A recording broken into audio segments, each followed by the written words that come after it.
o Messias então nasce, vem à terra, sobre o governo do império predominante na terra, na época, o Império Romano.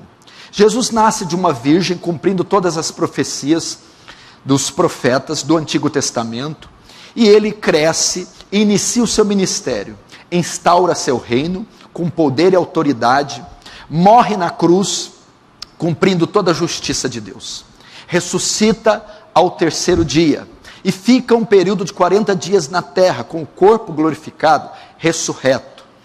E ele, antes de subir, dá uma missão aos seus discípulos, a tarefa da grande comissão, e faz-lhes uma promessa: recebereis poder, virtude, ser mesmas testemunhas, ficar em Jerusalém, até que do alto sejais revestidos de poder.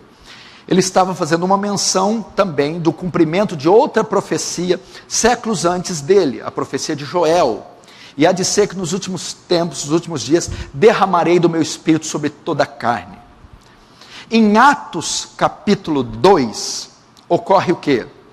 A descida do Espírito Santo. E ali nasce a igreja de Cristo. Ali ela começa a dar os seus primeiros passos. Em Atos capítulo 2, diz assim: e cumprindo-se o dia de Pentecostes, o que é a festa judaica das colheitas, no 50º dia após a Páscoa, nesta data, estavam todos reunidos no mesmo lugar, e de repente veio do céu um som como de um vento veemente e impetuoso, e desceu sobre aquele lugar, e todos foram cheios do Espírito Santo. Ali nasce a igreja de Cristo. Ali ela nasce com a descida do Espírito Santo sobre aqueles irmãos. No verso 42 do mesmo capítulo, diz: e perseveravam unânimes na doutrina dos apóstolos, na comunhão, na oração, no partir do pão, e todos comiam junto em casa, com alegria e singeleza de coração, caindo na graça do povo e louvando a Deus. E o Senhor acrescentava todos os dias o número daqueles que havia de ser salvos. No verso 42 em diante, a igreja que nasce no 2:1, no 42, ela começa a tomar a sua forma, e perseveravam na doutrina dos apóstolos. A igreja agora vai ter forma, vai ter bases, vai ter padrões, vai ter um perfil definido, e ela toma forma alicerçada na doutrina dos apóstolos. O que é a doutrina dos apóstolos? Os ensinamentos que os apóstolos receberam de Jesus Cristo, enquanto esteve com eles 3 anos e meio. Ele ali instaura o seu reino, e junto com o reino dá a constituição do reino. Ele eleva o padrão da lei, ele dá um entendimento mais profundo da lei, ele doutrina os seus apóstolos. Então os apóstolos posteriormente vão ensinar os conversos, vão ensinar a igreja com aquilo que receberam do Senhor. Isso é denominado a doutrina dos apóstolos, os fundamentos, as bases da fé cristã, as bases da igreja cristã. A igreja precisa de uma pedra para ser fundada, ela é Cristo. Ela precisa de tijolos, os apóstolos e os demais conversos. Em Atos capítulo 9, a igreja continua tomando a sua forma, ela continua a crescer, mas em Atos capítulo 9, ocorre a conversão de um homem da Cilícia, um fariseu, da tribo de Benjamim, discípulo de Gamaliel. Saulo tem um encontro com o Senhor indo a caminho de Damasco. Ali ele se converte. Levanta-se então o homem que vai ser responsável pela teologia da igreja, o homem que vai ser responsável por escrever a espinha dorsal da teologia, Paulo. Ele escreve as suas epístolas, que são todas de caráter doutrinário, sendo Romanos e Efésios as mais profundas. Agora a igreja vai concluir a sua forma doutrinária e teológica. Ela toma a sua forma. Ela agora vai ser fundada na justificação somente pela fé. Um homem pode ser justificado, perdoado seus pecados somente pela fé. Atos capítulo 4:12 diz que só tem um nome embaixo do céu, qual devemos ser salvos: Jesus Cristo. Então, ao escrever os Efésios, ele vai dizer Pela graça sois salvos, por meio da fé. Isso não vem de vós, é dom de Deus, não vem de obras, para que ninguém se glorie. Então a igreja toma a sua forma. Ela tem fundamento, ela tem doutrina, ela tem teologia, ela tem pastor, ela tem mestre, ela tem evangelista. Ela toma a sua forma. Ela nasce em Atos 2, em Atos 42 ela inicia sua forma com a doutrina dos apóstolos, com a conversão e os escritos de Paulo, ela chega no seu ápice e ela tem a sua forma bem definida doutrinariamente. No capítulo 8 de Atos, no final dos 7, uma grande perseguição se inicia sobre os discípulos. Então o primeiro mártir da igreja tem nele a figura de Estevão. A igreja então é dispersa por causa dessa perseguição, e ela vai sair dos limites de Jerusalém, e começa a pregação na Judéia, em Samaria. Então a igreja começa a crescer, a igreja começa a crescer em todo o perímetro do Império Romano. Aí vem Paulo convertido, que já está fundando, já está escrevendo a base teológica da igreja. Ele então começa com as suas viagens missionárias, o grande bandeirante da fé, e agora ele vai propagar o evangelho para toda a bacia do Mediterrâneo. Ele vai começar a plantar igrejas na Ásia Menor, ele vai começar a plantar igreja em Tessalônica, Bereia, Antioquia da Psídia, Antioquia da Síria. Ele vai plantar igreja em Colossos. Então ele começa a disseminar. Em 40 anos a igreja se infiltrou por todo o Império Romano. Ali a igreja nasceu, a igreja está forte, a igreja está poderosa, a igreja está grande, a igreja está firme, a igreja tem forma, a igreja está cheia de conteúdo bíblico e teológico. Paulo é morto no ano 60, 64, a mando de Nero, e os demais apóstolos vão morrendo. Nero é imperador presente. Nero é considerado um homem louco, um assassino. Contudo, a igreja continua crescendo, até que chega Domiciano, no ano 90. O último membro do colégio apostólico vivo é João, que está preso na ilha de Patmos, e vai fechar o cânon das escrituras com a revelação do Apocalipse. Até nesse momento, a igreja crescia, era grande, era poderosa, estava avançando, e sendo plantadas igrejas em todo o território, quer judeu, quer gentílico. João também morre de morte natural, e começa então o período da patrística, onde a igreja segue crescendo. Policarpo de Esmirna, Irineu de Lyon, Inácio de Antioquia, João Crisóstomo, e eles continuam. E nesse período, até o final do século III, onde a igreja sofre a sua maior perseguição, se eu não me engano, por Sétimo Severo, é onde a igreja se expande mais, e ela cresce, ao ponto de Tertuliano dizer: o sangue da igreja, o sangue dos mártires, é semente da igreja.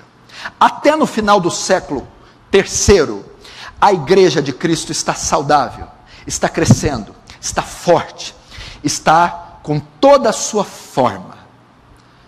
Mas no século IV, no ano 313, acontece o quê? Constantino é o imperador, e numa das suas batalhas ele tem uma visão, onde Cristo dá a ele vitória sobre o outro imperador, Magêncio. Por causa dessa vitória, ele decreta a religião oficial do império, o cristianismo. Neste período, a igreja começa a perder a sua forma, no início do século IV, no ano 313. Ele decreta a religião oficial do império, o cristianismo, juntando Estado e igreja, tornando-se chefe do Estado e chefe da igreja. Aí então dá início uma deforma. Começa então a se introduzir no seio da igreja um paganismo. E práticas da cultura greco-romana, começam-se elementos da cultura greco-romana, começam a ser inseridos nos elementos de culto. Nós temos aí então no século VII, no início dele, no ano 607, o imperador Focas declara o bispo de Roma bispo universal. Nasce o papado romano. E a igreja vai numa crescente de heresia e desvio da verdade. Ela vai se paganizando, até chegar no século XII, dá início ao período chamado período das trevas, e dá início à Inquisição, o Tribunal do Santo Ofício, a caça às bruxas. Torturas são promovidas pela Igreja Católica, mortes são promovidas, chacinas, morticínios, infanticídios, em busca dos hereges. Pessoas são condenadas a morrer na fogueira, morrerem afogadas, serem torturadas com vários instrumentos de tortura, cujos quais apenas uma pequena porcentagem a Igreja Católica liberou para que soubéssemos o que ela fazia. Então você nota que nesse período a Igreja de Cristo vai perdendo a sua forma. É isso que aconteceu, para que você saiba. Até o ano 300, a Igreja de Cristo permanecia saudável, com lutas, com heresias entrando, sim, com dificuldades, perseguição, martírio, mas ela ainda estava fundada na boa doutrina, nas sãs doutrinas, nas santas escrituras. Elas ainda guardavam os evangelhos, as cópias dos evangelhos, as cópias dos escritos de Paulo, estavam sendo transferidas de gerações para gerações.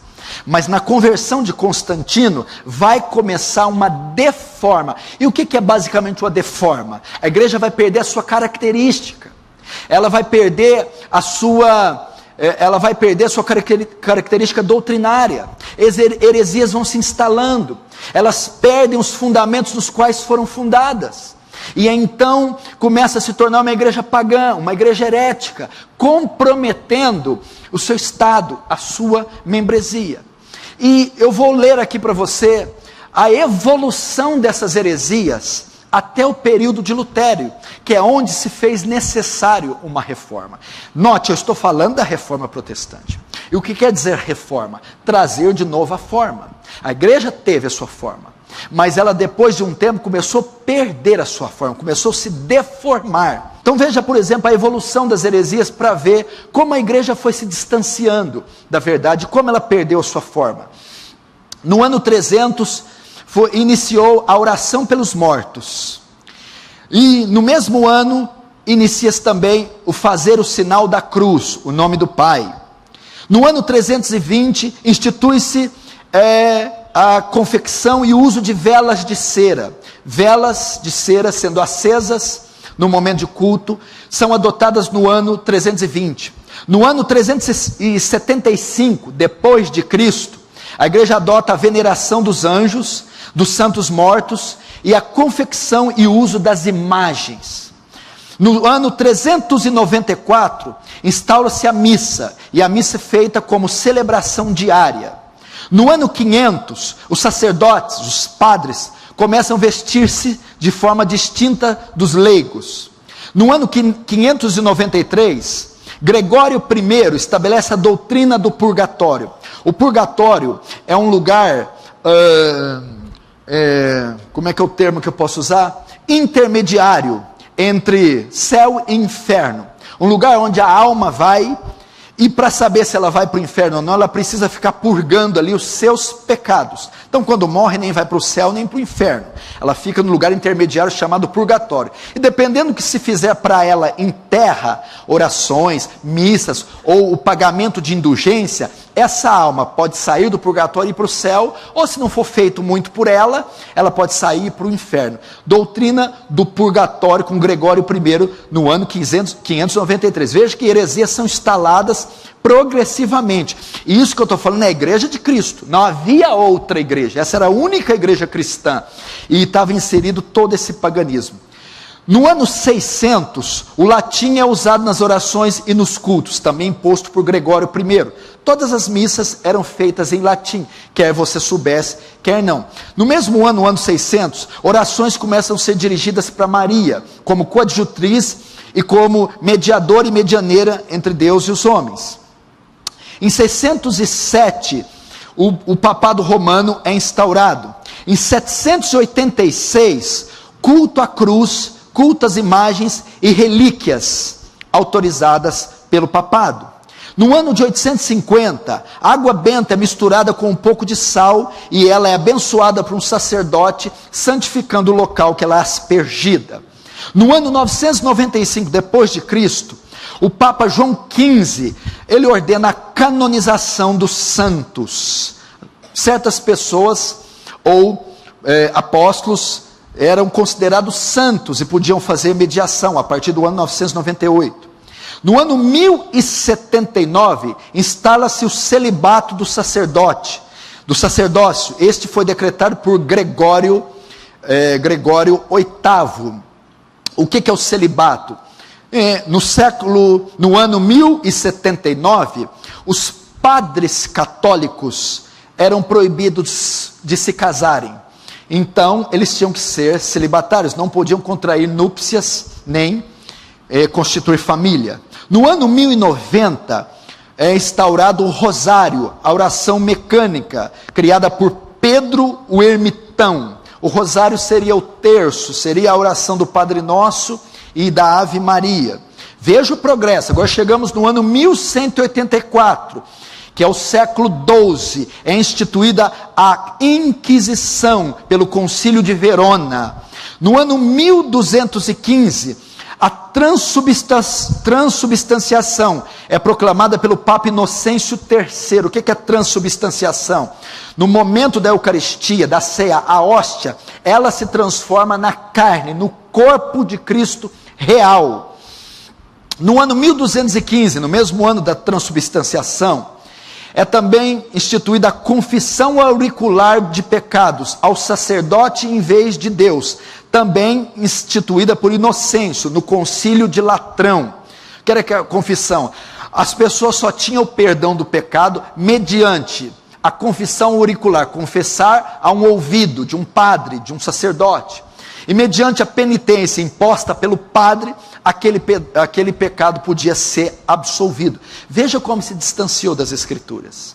Veja que doutrinas a Igreja de Cristo está crendo. Veja que desde do século IV, no ano 315, veja a evolução, quanta coisa, quanto paganismo, quanta heresia.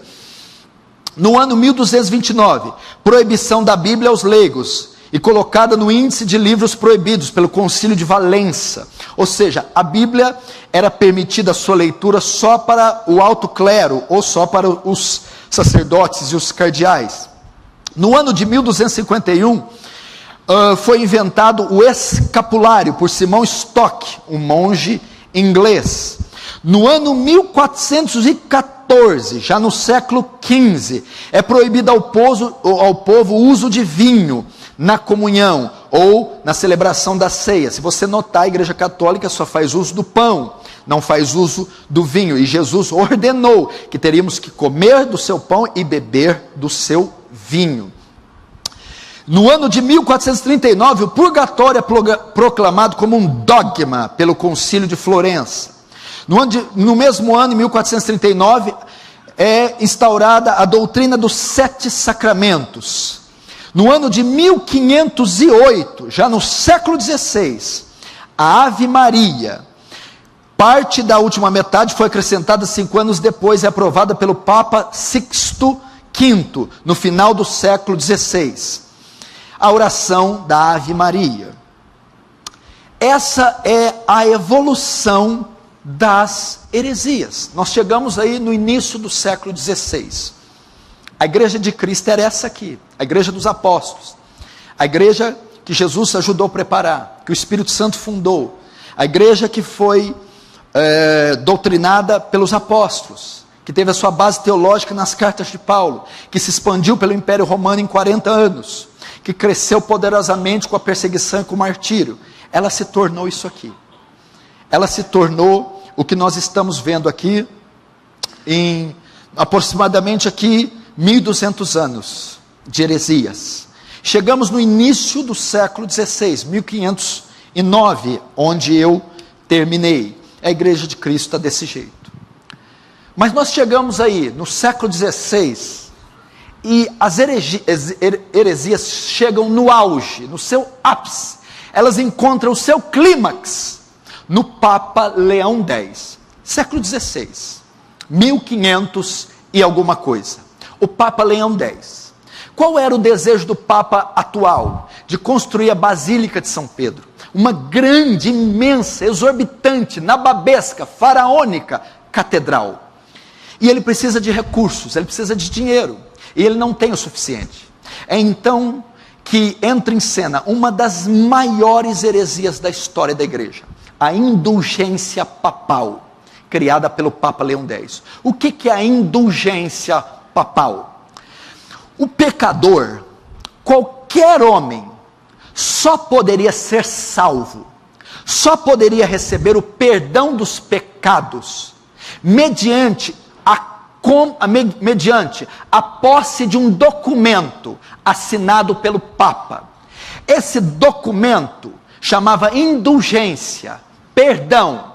Só quem possuísse o documento assinado pelo Papa tinha os seus pecados perdoados, cancelados, e poderia ir ao céu. Só que esse documento, para ser adquirido, tinha que ser comprado. A pessoa só podia adquirir esse documento mediante um pagamento. Então o Papa, para granjear, arrecadar dinheiro, para construir a Basílica, ele cria este documento para que as pessoas só pudessem ser salvas mediante a compra e a posse desses documentos. Então, o perdão dos pecados era vendido. A salvação era mediante a compra de um documento, mediante a assinatura de um homem, mediante a obras. Então a igreja nesse período foi chamado, o período medieval, começando no século XII até o século XVI, período das trevas, período de paganismo. Ninguém tinha acesso à Bíblia, ninguém tinha acesso à Bíblia na sua língua, ninguém tinha acesso às missas, aos cultos, na sua língua. Neste período, a igreja católica dominou, a igreja católica detinha o poder, não só da religião, mas detinha o poder das ciências, detinha o poder das artes, detinha o poder da medicina. Tudo que se cria sobre ciências era o que a igreja católica impunha. Tudo que se cria sobre teologia, religião, era o que a igreja católica impunha. Tudo que se cria sobre medicina era o que a igreja católica impunha. Então ela dominou as artes, ela dominou as ciências, ela dominou a religião, ela dominou a medicina e fez com que o povo vivesse no obscurantismo jamais visto até então. Foi chamado então períodos das trevas, da ignorância, da escuridão, chegando no seu ápice com a venda da indulgência. Olha onde a igreja foi parar. Olha onde os cristãos foram parar. Então aí acontece a deforma. Ela perdeu totalmente a sua forma. Ela se tornou herética, pagã. Ela se tornou ignorante.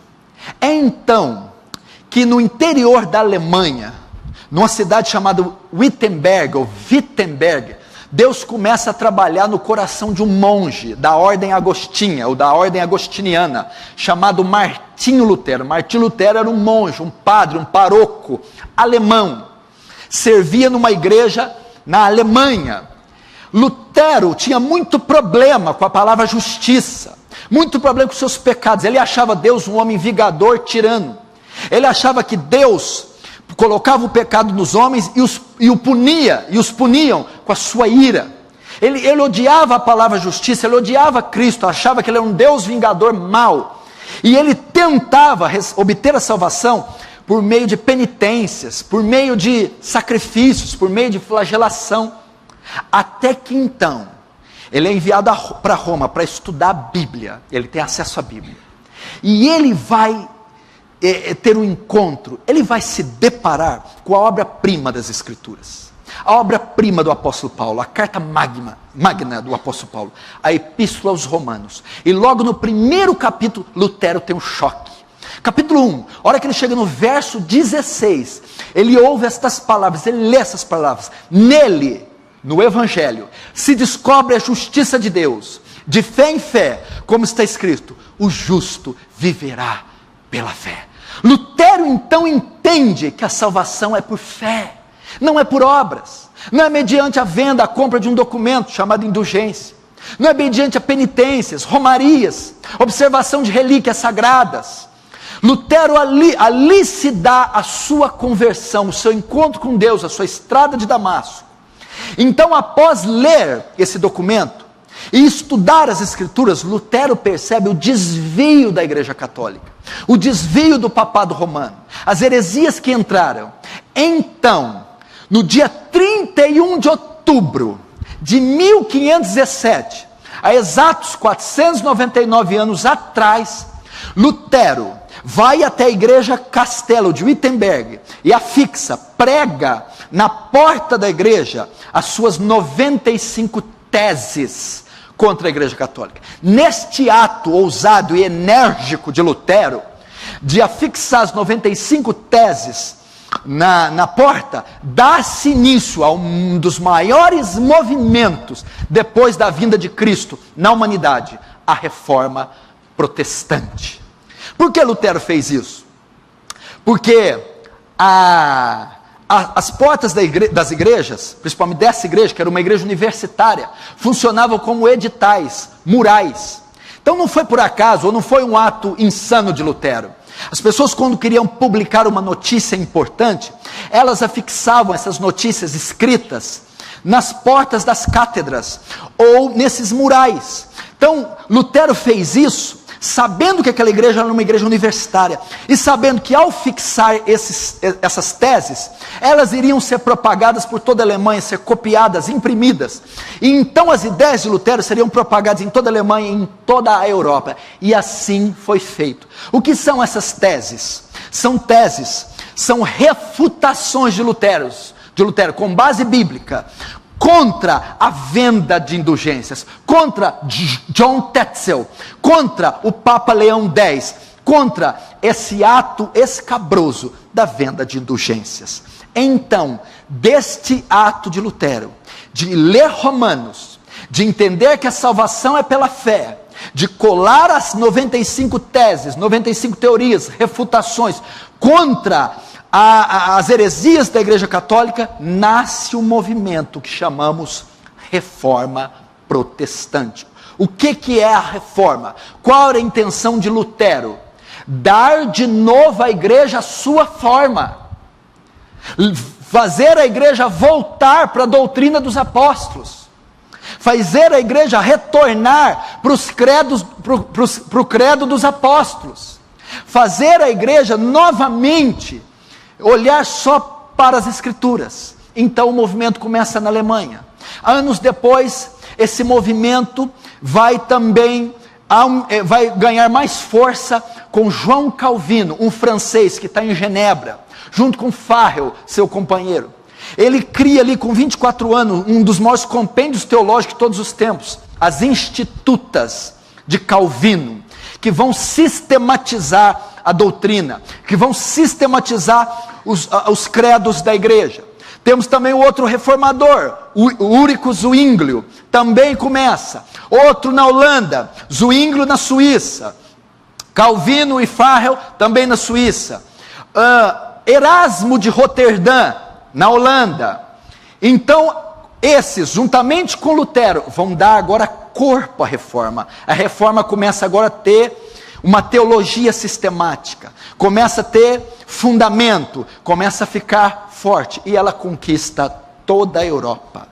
Lutero comparece em 1521 na dieta de Worms, onde Lutero é sentenciado, intimado a comparecer num concílio, a comparecer num tribunal, onde ele é intimado a revogar suas teses, seus escritos contra a Igreja Católica.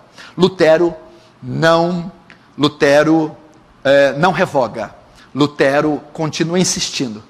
Ele é excomungado da igreja, ele é ameaçado de morte, se esconde num castelo, se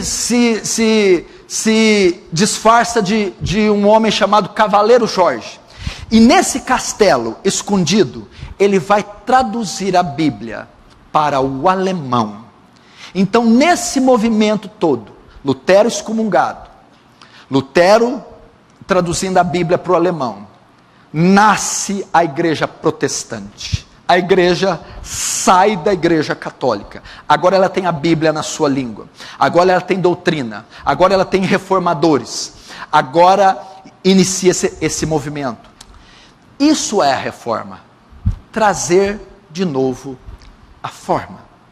Para você entender melhor a reforma foi sintetizada em 5 pontos. Em latim, sola scriptura, sola fide, sola gratia, solus Christus e soli Deo gloria. Qual que era o resumo da reforma? Somente as escrituras, somente a fé, somente a graça, somente Cristo e somente a Deus dar glória. Nisso consiste a reforma. Isso era a ideia dos reformadores. Isso para eles é trazer de novo a forma, fazer com que a igreja voltasse a ser saudável, bíblica, santa, poderosa, escriturística, como era quando nasceu em Atos 2 e quando ela foi terminada com as epístolas do apóstolo Paulo. A igreja católica fazia uso e ensinava parte delas, com uma interpretação equivocada, suprimida, escondida. Mas eram as escrituras e também a tradição. A tradição tinha o mesmo valor das escrituras. Eles ensinavam as escrituras e também as bulas papais. O que eram bulas? Documentos feitos pelos papas. E esses documentos tinham valor canônico. Eram as bulas e as escrituras. Eles também ensinavam as encíclicas, documentos escritos por papas e cardeais. Então, tinha o mesmo valor os documentos, as encíclicas, as bulas e as escrituras. Tinha também a infalibilidade do Papa. O que o Papa falava, o que o Papa decretava era de ordem canônica, tinha o mesmo valor, tinha a mesma relevância e até maior do que as escrituras. Então, o poder da Igreja Católica, a tradição da Igreja Católica, os documentos da Igreja Católica estavam acima da Escritura, tinham o mesmo valor da Escritura e eram mais fortes que as Escrituras em alguns momentos. Veio os reformadores dizer, não, a Bíblia não está abaixo da tradição, a Bíblia não se submete à ordem de homens, a documentos de homem, a Bíblia é infalível, inerrante, inspirada, absoluta e única. Não necessitamos de outras revelações, não necessitamos de nenhum documento, sola escritura, ela é a regra, ela é a base e é a razão da nossa fé, ela é o instrumento de verdade teológica, as escrituras e somente as escrituras. Será que hoje necessitamos desse primeiro sola, dos 5 solas, sola escritura? Será que a reforma de hoje necessita voltar para as escrituras? Hoje o que nós temos? No paganismo, no paganismo cristão, visões, profecias, revelações, que têm mais autoridade que a palavra. Pessoas que pautam e fundamentam a sua doutrina, a sua profissão de fé, em visões, em profecias forâneas, em revelações dadas por anjos, nesse gnosticismo moderno, e pautam as suas doutrinas, a sua base doutrinária, eclesiológica, em novas revelações. Precisamos voltar para as escrituras, sola escritura, somente a escritura. A escritura está fechada, a vontade de Deus está revelada, a palavra de Deus está revelada, não é necessário acrescentar mais um J e um tio da lei.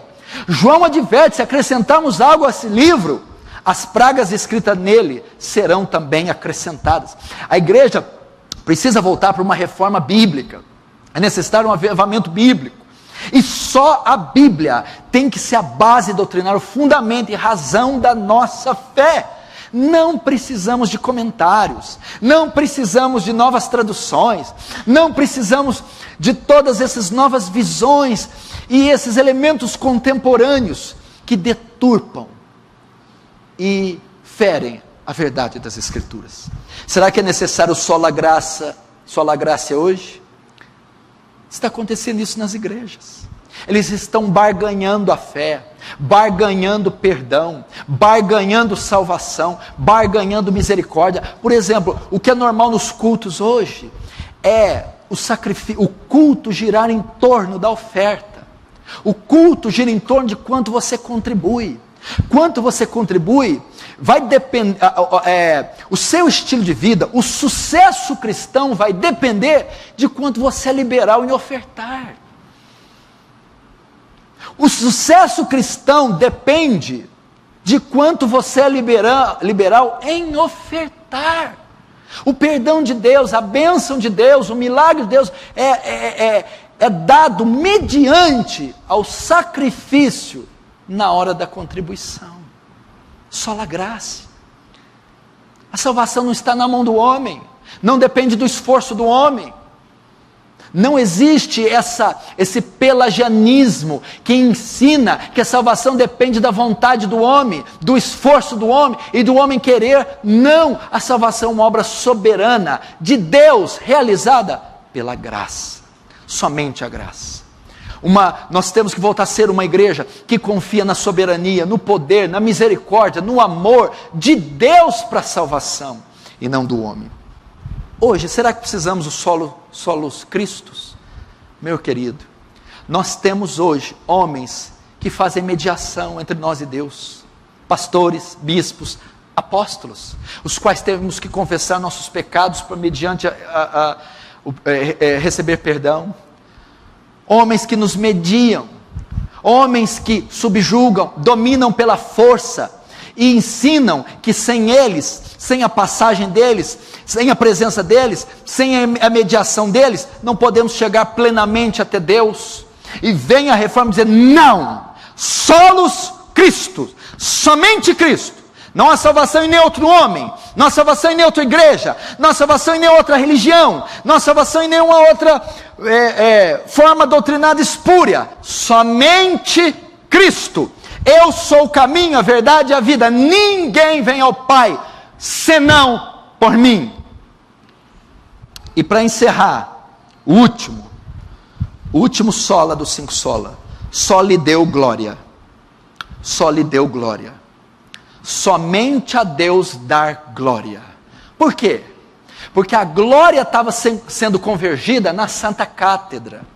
A glória estava sendo repousando sobre a cabeça de Petrus Romanos, Pedro. A glória estava recaindo sobre o vigário de Deus, o substituto de Pedro na terra, o Papa. Eles estavam roubando, usurpando a glória que pertence só a Deus. Vem os reformadores e diz: não, a igreja não merece glória, os cardeais não merecem glória, os apóstolos não merecem glória, os bispos não merecem glória, os papas não merecem glória, só Deus a glória. Ele é o autor de uma eterna salvação, nele nos movemos, existimos e vivemos, dele vem a respiração e a vida, porque dele, por ele, para ele são todas as coisas, glória pois a ele eternamente, amém. Será que precisamos de um só lhe deu glória hoje? Hoje o que nós estamos vendo são cristãos, cultos, igrejas antropocêntricas. O que é antropos e centro? Homem, o homem é o centro. O culto gira em torno do homem. O culto é para a glória do homem. O louvor é para a glória do homem. Os papas e bispos e apóstolos e messias modernos recebem glória. São ungidos, são infalíveis, são intocáveis. Suas igrejas, suas fundações, suas doutrinas recebem louvor, honra, glória. Temos que voltar para uma reforma que diz: de Deus e somente de Deus é a glória. A Deus e somente a Deus é a glória e o louvor. Todos nós somos como trapos de imundície.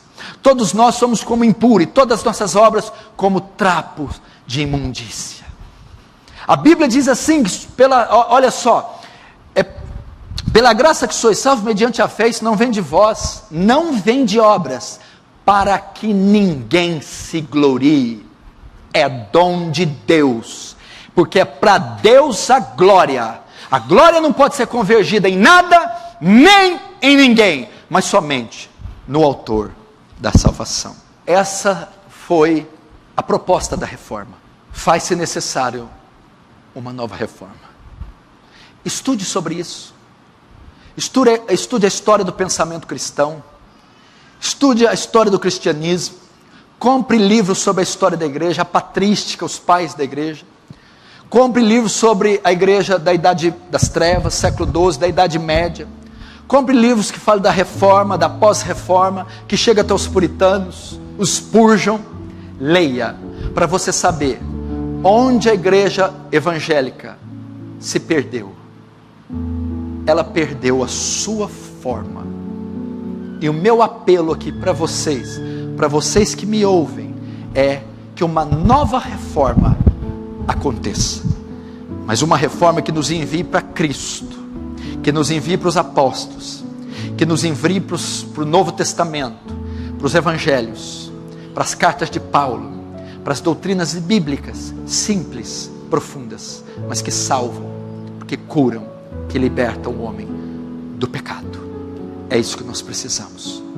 Vamos fechar nossos olhos, curvar nossa cabeça.